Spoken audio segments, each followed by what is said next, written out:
Hi everyone! Right on time. Welcome to day 2 of the Growth Challenge. Thank you everyone who tuned in yesterday or went back and was able to watch the replay and sharing and commenting. It's so nice to see so many active participants and members in this group. Yeah, so today we're talking about fixed mindset versus growth mindset.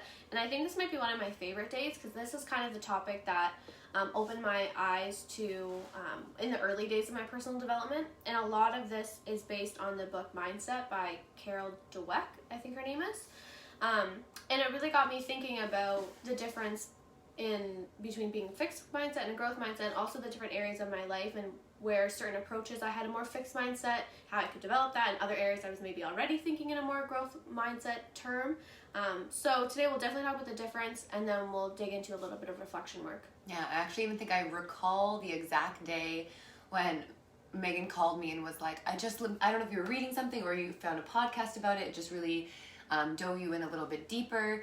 A few people commented that growth mindset is a new topic to them, so I hope you're getting a little bit more familiar with the idea of being able to see just a better and higher version of yourself or your life that doesn't really require a lot of, huge change. It just requires a little bit of a shift in your perception. Mm-hmm. So first off, having a fixed mindset, and the other thing too is that we're not gonna have an abundant mindset and a growth mindset all the time 24/7, right? This is going to come in waves. So I want you to not get too down on yourself if you're like, whoa, I'm way too fixed mindset on this. Like, this is something that's a process. Yeah, and I even think like fixed mindset, you'll start to understand or see the areas of your life where like, I've been in a fixed mindset around this specific area of my life for 6 months to a year because I'm still manifesting what it looks like, or I still need certain things to fall into place before it's ready. So there's a lot of, all of this is just a really big practice of self-awareness. But I think fixed sort of, I don't want to say explains itself, but it's the different areas of your life where we talk about money, energy, time. We touched on them yesterday, relationships, goals, where you're not budging. You're fixed, you're super used to doing something one way, and you're really only comfortable with performing it that way. Yeah, it's really an inner belief system that you think or someone believes that they were born with a certain list of skills and talents, and that's it. Or you stop once you're out of school, that's your skill set. Yeah, or you can only do something to a certain age, or you're now in this little niche and that's all you can do. So you're really limiting yourself, because then there's the other school of thought, the growth mind, where you can learn, develop, strengthen whatever you want. You can do whatever you want. Mm-hmm. So there's new skills that you're going to develop and learn, and you're going to start at ground zero and grow. But if you have a fixed mindset, you're like, well, I don't have any background in that, or I don't know anything about that, so that means I can't get to X, Y, and Z. And think about how many athletes or inventors or entrepreneur CEOs who, if they kept that as their mindset, they would never have been able to excel. Exactly. Yeah. So I think that growth mindset is your contribution to the world. It's your way to be of service. If you don't have a growth mindset, you're really limiting your gifts and your purpose here. Yeah, and growth mindset is about acknowledging potential and possibility and then actioning it. Mm-hmm. Seeing within yourself the possibility to try something new, to step out of your comfort zone, learn a new skill, drastically change your life or change small things over time. It's just your approach to it. So I also like to think of it like this, and again, nothing right or wrong about it. Where do you sort of see yourself in a category? Are you the type of person that if you try something once and fail, you never do it again? Or you try something once and you don't get it right, but try and try again until you kind of get it right? Are you somewhere in between the two of those? We all have the certain things that make us nervous to try or uncomfortable to try. Megan and I were just talking before this live, I never played group-led competitive sports. I was on competitive dance teams, but the idea of you having to strategize with a team, mm-hmm. with it just makes me so uncomfortable. But because I've been practicing growth mindset for so long, last summer, the idea of me getting out on a basketball court doing something that seemed so foreign to me, I was like, screw it, I'll just try it. Why not? I know that's just one example, but it's interesting to start to find those examples in your life. Yeah. And I think we've all heard the saying about being outside of your comfort zone or staying in your comfort zone. It's very similar here, where the only way to grow is to step outside of your comfort zone. Whether you take a big step, baby steps, or like you just jump into a whole nother arena, the only way to grow is to get outside of your comfort zone. If you stay in that comfort zone, and there's, again, times and seasons for that too, then you're only going to have those experiences. You're only going to have those people. Only opportunities that are available in that bubble will be there for you. And some people stay stuck there for a long time. And so if you acknowledge for yourself that you've been stuck in that place, you can recognize that maybe I've outgrown that. Maybe I've learned everything I could. Maybe I've taken all the opportunities and advantages that are available to me here.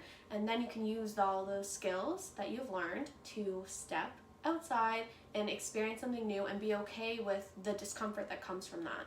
Yeah, and when you're thinking of yourself again as in growth or fixed, what is your response or reaction to change? And I think this is like a perfect time to be having this conversation, because through COVID, we've all had to have, like, to some degree, growth mindsets, because we've had to find acceptance and we've had to adapt and we've had to pivot, whether or not, you know, it's like in the dynamic of your family or your work or your career. You've been working from home. You've had to entirely change your business. So it is uncomfortable, but does it come with a lot of resistance, or within that challenge are you able to find the excitement, the growth there, right? Mm-hmm. So we want you guys to think about what you have learned in the past year, let's say. Something new. Something new brand new. Yeah, a brand new skill, a brand new role you've taken on. And then we're going to share examples for ourselves and recognize even the difference maybe between something personal that you've learned, and it could be something really simple. We'll share examples. And then something in your business or career as another side of it that you've had to step into a new arena for. And like, nothing is too big or too small. Like, think about something in your life that has changed and what you learned through the process of that, or literally picking up a brand new skill, or going, like, this challenge within itself is growth mindset, being open to new concepts, trying to expand different areas of your mind and your life. Yeah, so in areas that I don't even know where to start. I put my business entirely online, which was a huge, I had to be really open to that. The day that Megan came here, when the studio was shutting down for 2 weeks, and Megan was trying to explain to me, like, you know, live classes on Zoom and getting a Zoom account. And I was in a panic.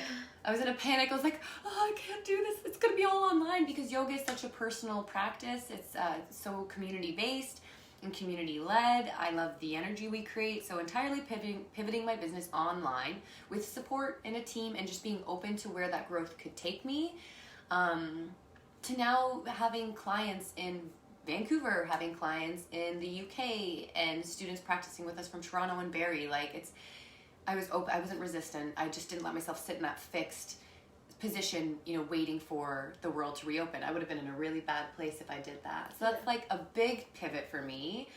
And now I'm excited about this possibility. And another growth for me is I taught myself how to crochet. I taught myself how to crochet through watching YouTube videos. And it's something little, but like, it's cool that I've developed a skill set from watching a video, and like, it taught me something about how I like to learn. I like to see something visually to learn how to do it. And yeah, we ran like a big donation thing, and I donated a ton of hats. It's therapeutic. It calms my mind. There's a lot of benefits to me picking up that skill. Mm-hmm. Yeah. And then for myself, I realized through this past year how much I enjoy challenge and risk. And when something's hard, like if there's 2 avenues and there's easy and hard, I'm like going for hard just to see if I can do it. And that was something that became really clear to me the past year, which is fun. That you don't shy away from challenge. Yeah, I'm like, if it's hard, then I want to see if I can do it. If it's hard, there's going to be a lot of growth through it. Yeah, a lot of learning. And I'm very obsessed with the idea of growth lately, which is obviously why we're here. So personally, I started dirt bike riding and became obsessed, and I am in love with it. Megan dirt bikes. Yeah, I have 2 dirt bikes now, and I don't even know what it was. It was like part of the universe. This bike landed in my lap, and we renovated and restored it and the whole thing. And I remember the first day I was like, well, I have all my gear, and I'm gonna figure it out. And I watched a bunch of YouTube videos in preparation and followed riders on Instagram, and I'm like in this whole new arena, and I have no clue what's going on, and I'm just like, well, let's just see what happens. And there's high risk there, because I'm gonna run into like the side of a pile of mud, and I'm gonna crash, and I'm gonna fall, and I'm gonna get bruises all over me. And So a whole lot of growth came from that discomfort, but I became really obsessed with the idea. And so what helped me was a growth mindset, thinking about how much I'm going to learn from this. It was a personal thing because I didn't even post on social media for months. Like, nobody knew unless you were like close to me. Because that's the other thing too that I think we can touch on is you can have a growth mindset, but the whole world doesn't need to know. So when you're learning something new, it doesn't have to be this public thing. Like, it can be, and that's a great way to hold yourself accountable. But if it's something new and really big, like for me, getting on a dirt bike, even though I was super passionate with the idea, was still really scary and intimidating in many ways. So I kept that as more of a private thing so that I could grow into it, and I could grow into the confidence to talk about it with people like you guys who I'm not, maybe some of you I don't even know. And then business-wise, just probably taking risks in our personal businesses, like with Emerge and then with my own, taking financial risks and investing, especially in COVID, has been really scary because you're like, I hope that this makes sense. I hope that this works, and trusting your gut. So those have been things that I've had to have the growth mindset for, to trust that everything I've learned, I can trust my intuition, I can trust I have support, trust the plan that I've tentatively laid out. Like, could you imagine if we hadn't done those things? I don't know where we would be or what we would be doing, or like all the times that you've made big or small decisions, where were you on the other side of it?